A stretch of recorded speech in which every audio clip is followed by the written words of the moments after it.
Happy Friday and welcome to the weekly recap. We are back. It is episode number 93 after a week off. Maddie, how you doing today? Well, Rick, I'm so excited. Next week we are going to Prague for the Veeam 100 Summit.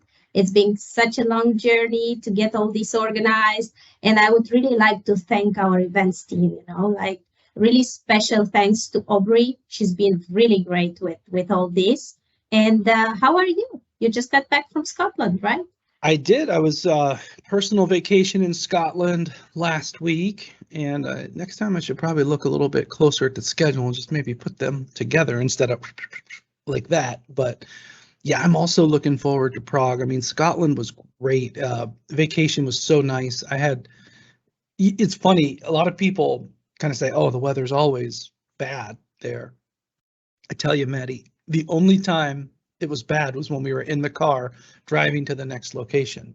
Wow, you got lucky with that. I did get lucky. We'd stop and it cleared up, and we had many sunny days. It was cool, but my wife and I are very much off-season tourists. We like it quiet and not, some things were closed, no big deal. But by the way, what is up with the crazy cloud you got going on behind you? That's something. I thought you'd never ask. Well, actually, I choose this outfit and then I was like, my usual background doesn't fit with these colors. So then I was like, okay, I just need to figure out something. And then I found this and I was like, oh, I love it. I should use it. So just for a change.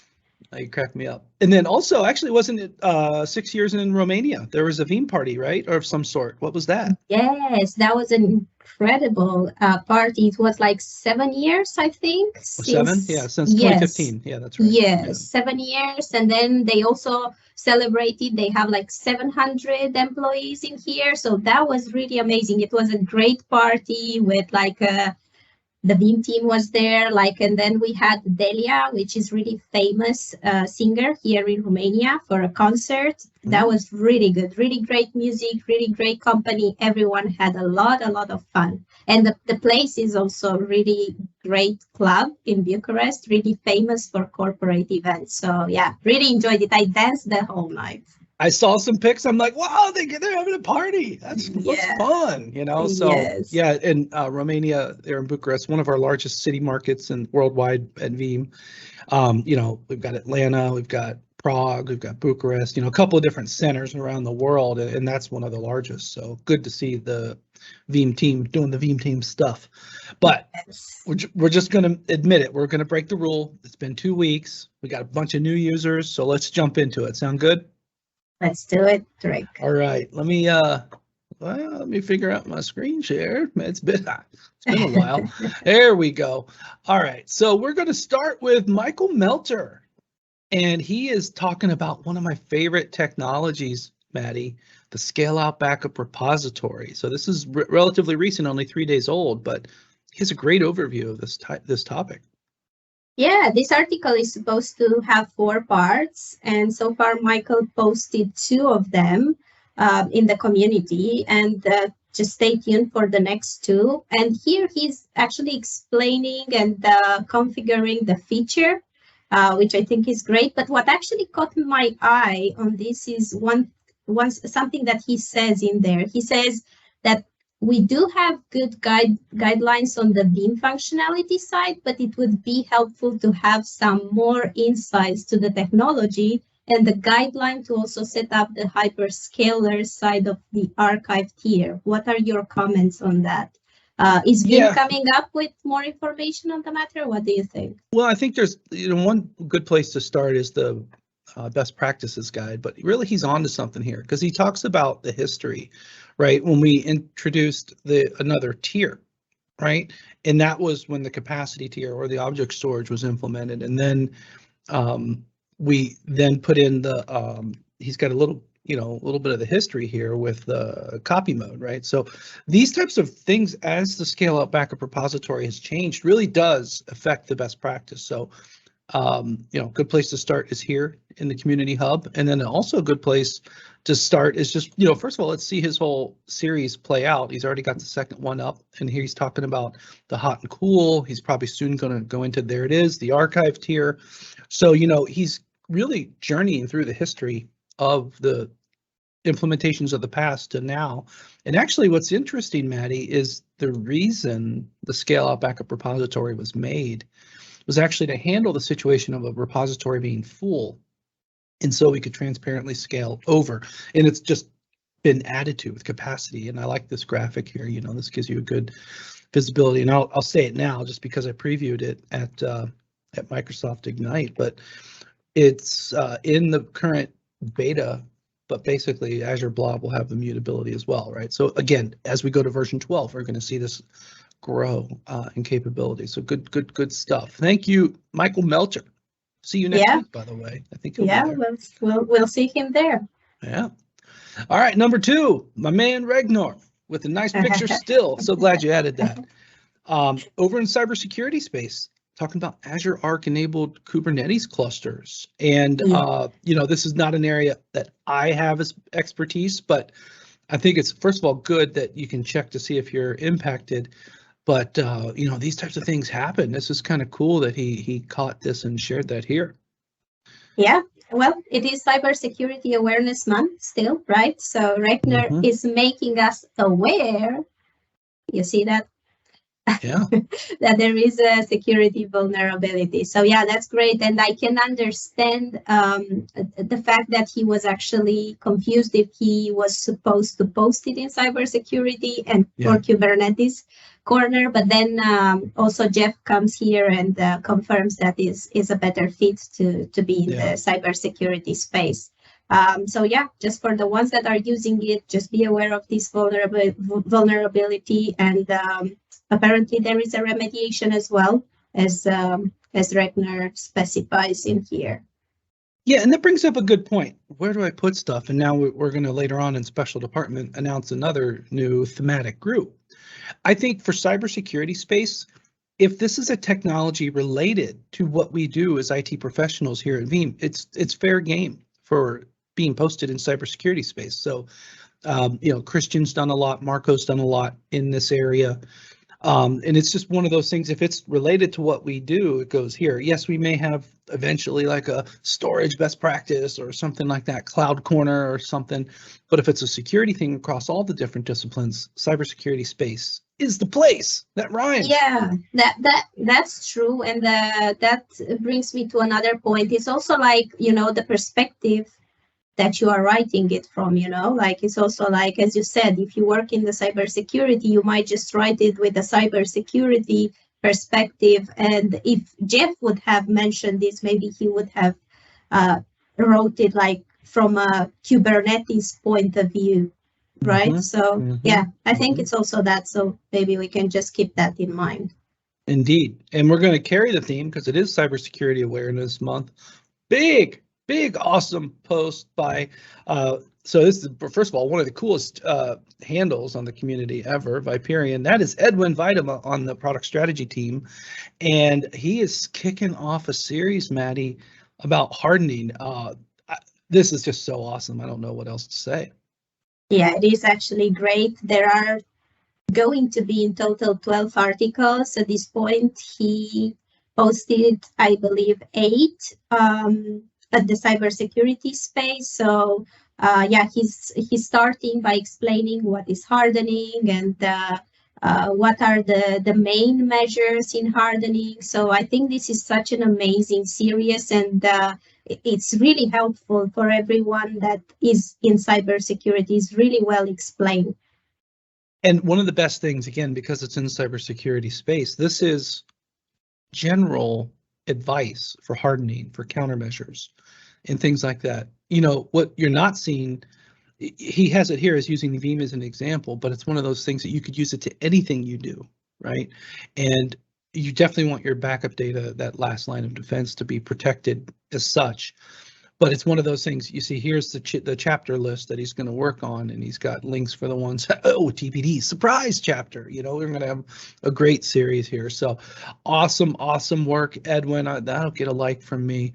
But yeah, congratulations. I think that's the first time Edwin's been featured on the recap, which is encouraging, but I'm pretty sure as he goes through the series, we're going to see a lot more. Absolutely, and I hope we're going to see more on Edwin now that he's more into the cybersecurity space. And yeah, we'll Indeed. see how it goes. All right, so we are breaking the rule, but it is a 2-week gap. But we're doing a throwback. We had one great, advantage about Community Edition from Marco. Now this is an old one, and this is cool. What caught your eye about this one, Maddie?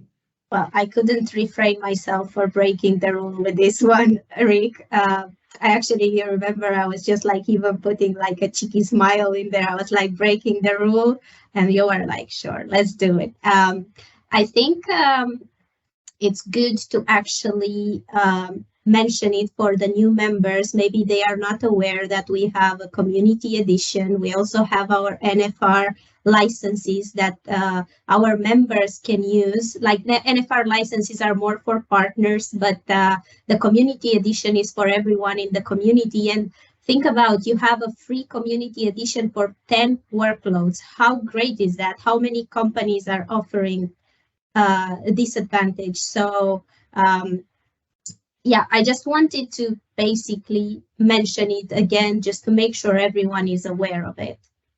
Yeah, this is something really central to the Veeam product strategy. We really want to get the products in the hands of the people who will use them. Of course, there's some limitations here, and you can always go to get a full trial of the full capabilities, but just basic restore capabilities, especially I've seen some people that do like isolated restore environments. This is a great way to just stand up a temporary environment, import your backups or import a removable media and do it, tape and things like that. This is also a good way to remind everyone that the Veeam backup formats are self-describing, fully portable. There's no prior knowledge of the infrastructure, no catalog, no media server type of roles that would be needed. And little lab trick for everybody that I'll share here. I actually use restoring backups versus like templates and OVAs and OVHs because honestly, restoring it with Veeam is quicker. Lab trick for you. Anyways, cheers, Marco. Thank you for the throwback recap highlight. All right, absolutely. we're not gonna really break the rule. We just a little bit broke the rule, but now we're gonna pivot to special department news, and we're gonna start in Kubernetes Corner because we have a co-leader to announce. Yes, our new leader, together with Jeff, of course, is going to be Yonggang. And here there is a small description about him and about his experience with Kubernetes. Do you know that he has a long past with Kubernetes, Jeff? And so many certification. I was like, wow, when I saw all that. So welcome, Yonggang, and I know you're going to do a great job in the Kubernetes Corner. Yeah, he is a former employee. He did leave from the Veeam role, and he's really going to focus on being independent with his stuff. And, we had a chat with him, and he still wants to engage, and he's still focused on this stuff. So super community resource. Congratulations for that, Yonggang, and also thank you for your contributions there for sure. All right, we have a new, we've mentioned this thematic group, and if you click up on groups here for those in the community, you'll see we've got a bunch of different things, but we have a new one that we're announcing, the automation desk. Tell us about this, Maddie.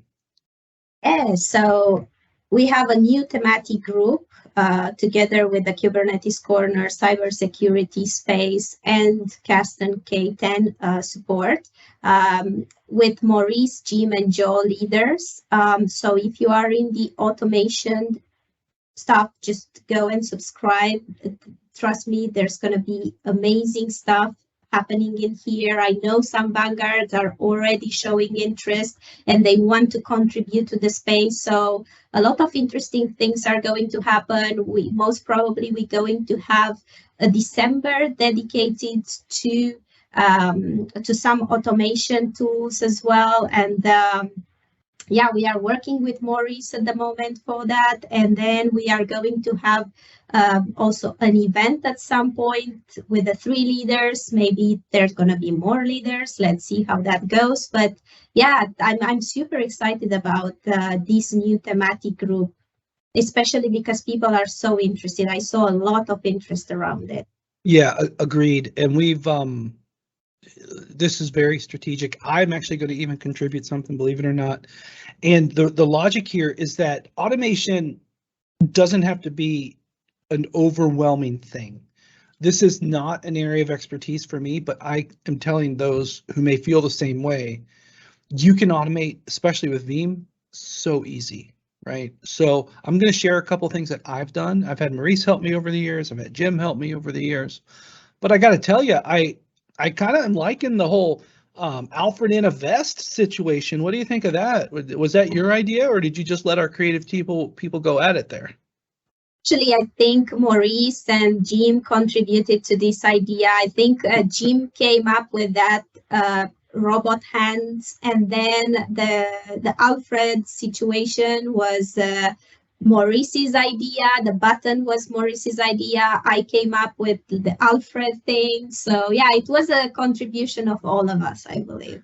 You know, you got to look closely because, like, you know, when our creative team does that, okay, cat in a box, okay, that's cool.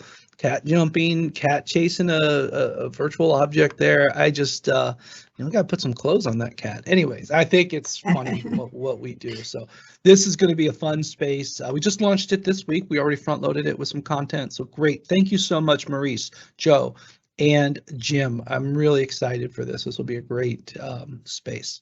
All right, next piece of special, oh, this was an example, or was this special department? I forget. This is an example. No, this was just an example of content, chocolatey. So I will tell you, chocolatey I've not used before, but I had to do something. Maurice helped me out. This is very easy to use. So this is an example of the things that Automation Desk will have. All right, last piece of special department news. Again, following the Cybersecurity Month situation, Canadian cybersecurity resources, right? But I think Jeff brings up a good idea here that, you know, security is not his area of expertise, but it does get specific geographically. So he's wanting to share some Canadian resources, like, you know, him and Chris, the first commenter, are both from Canada. So I think this is a great place. I use the CISA site here in the US, and I'm sure some of you around the world use your different ones. Yeah, so cool. Good stuff. And oh, yeah, good catch here, Marco. He's putting it into his mega list as well. So I'll give you a like for that, Jeff. So thank you for this special department hit. And is that it, special department, or is there anything else? Well, let's see. Do we have anything else? I'm not going to forget. I am not going to forget this time. So we didn't do it last week, but we had 103 new users. And I will tell you, if anybody goes through and counts everyone, there's one missing, because I'm convinced that individual actually put their password in as the username, because that was a really weird looking username. So I took that one out. I'll probably message that person and say, hi, what's up with that? But we'll see. A lot of good things in here. I found, a couple of cool ones. Ones that I didn't quote unquote call the coolest username. I did like Z80 Alpha here. That's pretty cool. Request IT is cool. I also thought, a couple others of them were pretty fun, but I have four. Wow, where did it go? There it is. 4 coolest usernames. Stupid Monkey. First of all, if you're here, if you're on the Veeam Community Hub, you're a smarty cat. You are not doing something stupid. And I like Baldy, you know, with the haircut and everything. Of course, you'd like that. Whoa, it's on a timer, Maddie. It's going crazy. My thing broke. Something is wrong with my PowerPoint. Anyways, there must have been some sort of time animation. So sorry about that going full screen. IT Crazy and Hacker 41 are the others. So big welcome to everyone here today. And 103 new users. You know, we're getting close to 14,000, Maddie. Yeah, we are so close to that. I think we are at like in the 900s now, 13,900. So it's just like, I feel like in a week time, 2 weeks maybe, we're hitting that number. We're going to hit that before we hit episode 100. But by the way, we're still scheming what we'll do special for that. I have one big idea. Yeah. And there are so many ideas from the community as well, Rick. So yeah. Now I'm going to feel bad because there's no practical way we can use all these ideas, but we asked for them, so we'll see how it goes. So. Well, we'll have to choose. We'll pick some of them, and then we'll just bring them together, mix it, and come up with something. I'm pretty sure we'll do something special anyway. Yeah. And next week we are going to be at Veeam 100, so we're going to have a special edition from there. We might invite some of our Veeam 100 members. Yeah. For that special edition, right? I think that seems like a natural choice. Get some of the pull from the student body, put them to work. We'll see. If anything, get somebody to work the camera for us. We'll see. So. All right. Hey, Maddie, thank you so much for helping prepare the content here today. Thank you, Rick. All right, everyone. It's a pleasure. Thanks for watching no problem. All right, everyone. Thanks for watching and have a great weekend.